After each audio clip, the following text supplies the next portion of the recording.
Zombie games can feel very different depending on their design and pacing. In this tier list, I'm ranking some well-known zombie games based on gameplay, tension, and how well they hold up today, all from my own perspective. Some define the genre, while others are good but more limited experiences. Let's dive right in.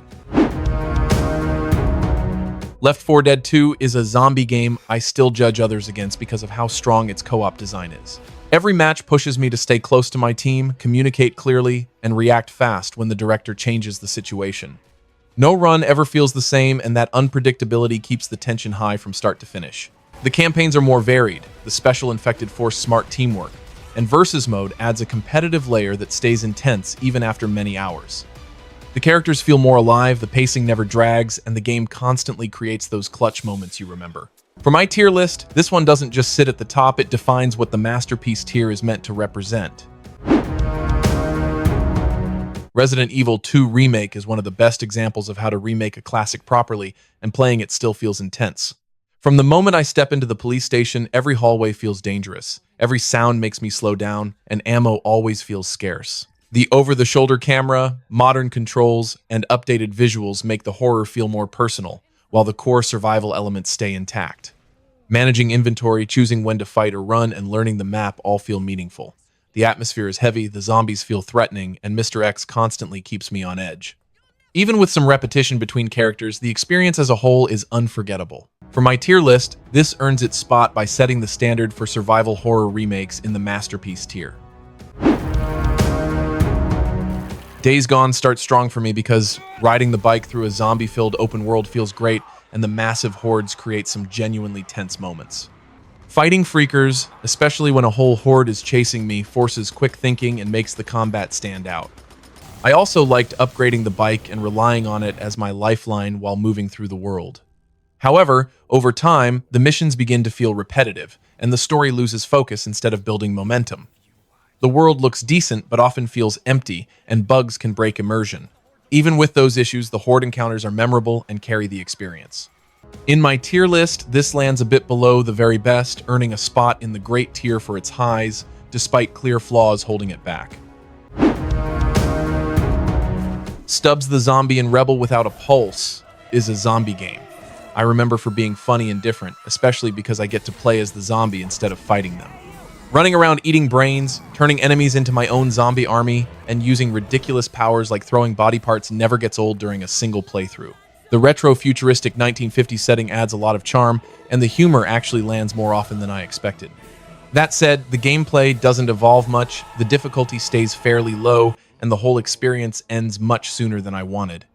Co-op helps extend the fun a bit, but there isn't much reason to replay it solo. In my tier list, this sits in the good tier as a memorable and creative zombie game that's held back mainly by its short length.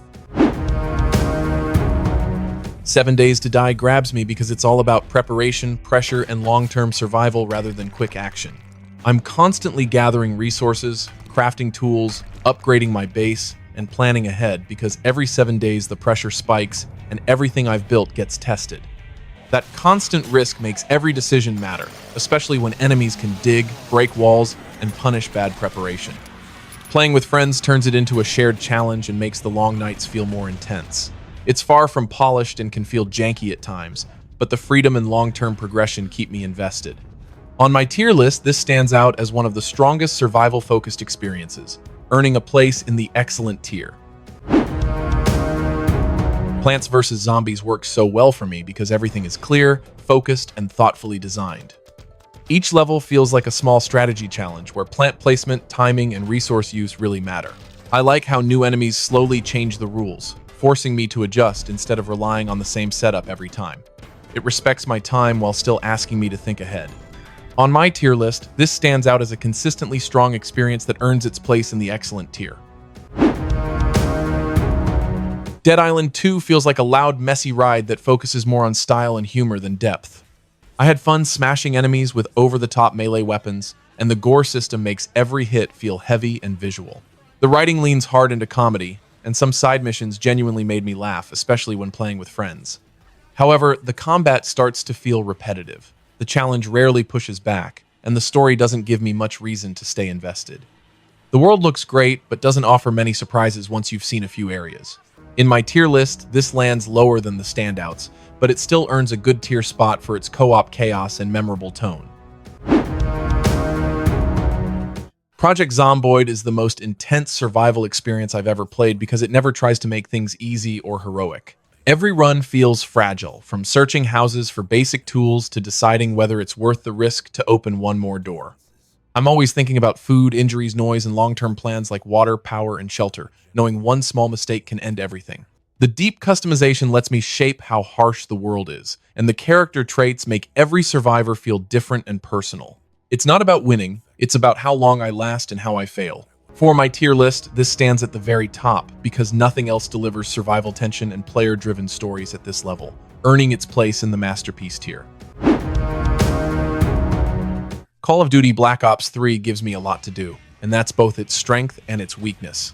I like how the campaign supports co-op and adds new abilities that change how fights play out, even if the story itself doesn't leave much of an impact. Multiplayer feels fast and flexible thanks to specialists, and it rewards teamwork instead of just raw skill. Zombies mode is where I spent the most time, with deeper systems and a strong theme that keeps matches interesting for longer sessions. Still, not everything feels focused, and some ideas feel better on paper than in practice. In my tier list, this earns a good tier spot as a packed and ambitious entry that delivers solid fun without standing out as a top-tier favorite. They Are Billions puts me under constant pressure, and that's what makes it so strong. Every match starts slow, with careful planning, scouting, and building defenses, but I always know a massive attack is coming. I'm forced to choose between expanding for resources or reinforcing my base, and one bad decision can wipe out hours of progress. Even a single enemy slipping through can cause a full collapse, which keeps me focused at all times. The rhythm between calm preparation and sudden chaos works incredibly well, especially in survival mode. While some campaign missions feel unnecessary, the core gameplay delivers tension like few strategy games can. In my tier list, this earns its place by turning planning and panic into a sharp, unforgettable, excellent tier experience. Dying Light starts off tense and unforgiving, and I remember how careful I had to be in the early hours just to stay alive. As I unlocked skills and learned the movement, the city opened up into something special, where running across rooftops and using parkour became just as important as fighting. The day and night cycle changes how I play, with nights pushing me to think faster and take real risks. Combat feels heavy but creative, especially once I start crafting weapons and using the environment to my advantage. Side quests often turn darker and more interesting than expected, making exploration worth it. For me, this isn't just about action, it's the freedom, tension, and flow that place it confidently in the masterpiece tier. State of Decay 2 keeps me constantly balancing risk and survival, and that's where it shines the most. Switching between survivors, managing stamina, and knowing that death is permanent makes every run outside feel tense. I like how scavenging, base management, and combat all feed into each other, especially when supplies run low. Playing with friends adds a lot, turning dangerous trips into coordinated efforts even if it comes with technical issues. The combat is simple but effective, and losing a well-built character always stings. Bugs and repetition do show up over time, but the core survival loop stays strong. On my tier list, this stands out as a layered and rewarding experience that earns its place in the excellent tier. Red Dead Redemption Undead Nightmare feels like a fun twist on a world I already knew well, and I liked how it didn't take itself too seriously. Playing as John Marston again, but in a strange and infected version of the Wild West, kept things fresh with new weapons, enemy types, and bizarre side activities. Clearing towns, dealing with spreading outbreaks, and exploring familiar places that now feel dangerous gave me plenty to do. The writing leans into dark humor, and the B-movie tone fits the setting perfectly. While the missions follow a familiar structure and controls can feel a bit clunky, the overall experience stays entertaining. In my tier list, this earns the great tier for being a creative, well-made expansion that adds personality without overstaying its welcome. Killing Floor 2 works for me because it focuses on tight co-op action and does that extremely well. Every match is about working with the team, choosing the right class, and managing ammo and money between waves. I like how each perk fills a clear role, and once abilities unlock, teamwork really starts to matter. The gunplay feels heavy, enemies are aggressive, and things can fall apart fast if the group loses focus. There isn't a lot of mode variety, and you do see the same bosses again, but the core loop stays strong. For my tier list, this earns its place by delivering consistent, high-pressure co-op that holds up session after session in the excellent tier. SurrounDEAD puts me in tight, dark spaces where sound and tension do most of the work, and that's easily its strongest part. I'm always listening for footsteps, distant noises, and movement behind doors, which keeps me alert the whole time. Managing limited inventory, locking doors, and solving simple puzzles adds pressure without feeling confusing.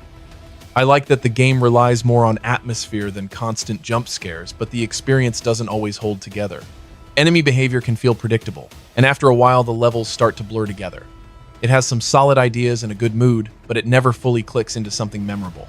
On my tier list, this one lands lower, settling into the mediocre tier rather than standing out. Dead Rising Deluxe Remaster starts me right back in the mall, and this version feels smoother without losing the pressure that made the original memorable. I can move while aiming, see weapon durability clearly, and rely on autosaves that respect my time, which makes rescuing survivors far less frustrating. The mall still feels like the real star, packed with weird weapons and constant chaos, even if combat and loading screens show their age. Some voice changes feel off, and a few old design quirks remain, but the core loop still works well. For me, this remaster doesn't reinvent the experience, it just polishes it enough to play comfortably today, and that's why it lands in the good tier on my list.